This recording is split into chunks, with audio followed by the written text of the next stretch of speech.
لەگەڵ دەستپێکردنەوەی گرژی و ئاڵۆزی ناوچەکە. جارێکی دیکە گروپە هاوپەیمانەکانی ئێران لە عێراق دەستیان بە جوموجوڵ کردەوە. لە بۆردومانکردنی هەولێر و بە ئامانجگرتنی کەشتی بارهەڵگری نەوتی لە پارێزگای بەسرا لە نێو سنووری ئاوی عێراقدا بەپێی زانیاری دەستگا ئەمنیەکان بەشێک لەو هێرشانە لەلایەن گروپە هاوپەیمانەکانی ئێران لە عێراقەوە ئەنجام دراوە. ئەمە لە کاتێکدایە سەرۆکوەزیرانی عێراق بە سەردانێکی 6 ڕۆژە لە ئەمریکایە. شرۆڤەکاران پێیان وایە ئەوەی ڕوودەدات هەوڵی پەلکێشکردنی عێراقە بۆ نێو جەنگ. یەکەم شت بۆ شەرمەزارکردنی سەردانەکەی عەلی زەیدیە و بۆ لاوازکردنی پێگایەتی لە ئەمریکا. دووەم نامەیەکە بۆ ئەمریکا کە بڵێ تێماتوانین دەستمان بگاتە هەر جێگایە کە بەرژەوەندی تۆی تیابێت.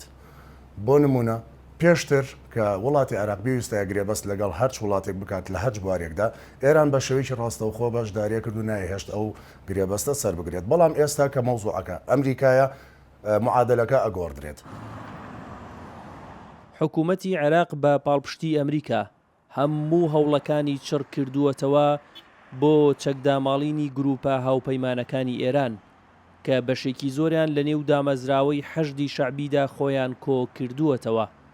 کەسانی نزیک لەو گروپانە دەڵێن هەوڵەکانی ئەمریکا بۆ هەڵوەشاندنەوەی حەشدی شەعبیە بە تەواوی. لا ئەستەبعد بە دووری نابینم لە ڕۆژانی داهاتوو شەڕ ڕوو بدات دژ بە بەرەی مقاومە و ڕەنگە حەشدی شعبیش بەشداری بکات. بۆیە هەڵوەشاندنەوەی حەشدی شعبی کەمێ قورسە، هەر لەبەر ئەوەیە ئەمریکا ئەو ئەرکەی خستوتە سەر شانی خۆی و لە باڵەکانی حەشدی شعبی دەدا.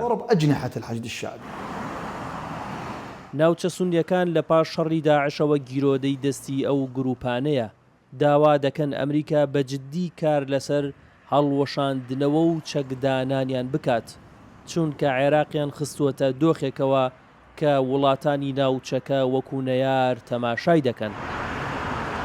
هذه المنظمة فيها الكثير من الميليشيات الإرهابية. ئەو ڕێکخراوە بەشێکی زۆر میلیشیای تیرۆریستی تێدایە. پێویستە هەڵبوەشێتەوە. دەبێت هەڵوێستی ئەمریکا ڕوون و ئاشکرا بێت دژ بەو ڕێکخراوە تیرۆریستیە کە ناوچەی نیشتەجێبوون و فڕۆکەخانە و بنکە سەربازەکان دەکەن ئامانج. پێویستە بڕیارێکی جددی هەبێت بۆ هەڵوەشاندنەوەی ئەوەی ناونراوە حەشدی شعبی. دەبێت چەک بکرێن و لە ناوچەکەمان نەمێنن، چونکە بوونەتە مەترسی لەسەر هەمووان. كونها أصبحت خطر على الجميع.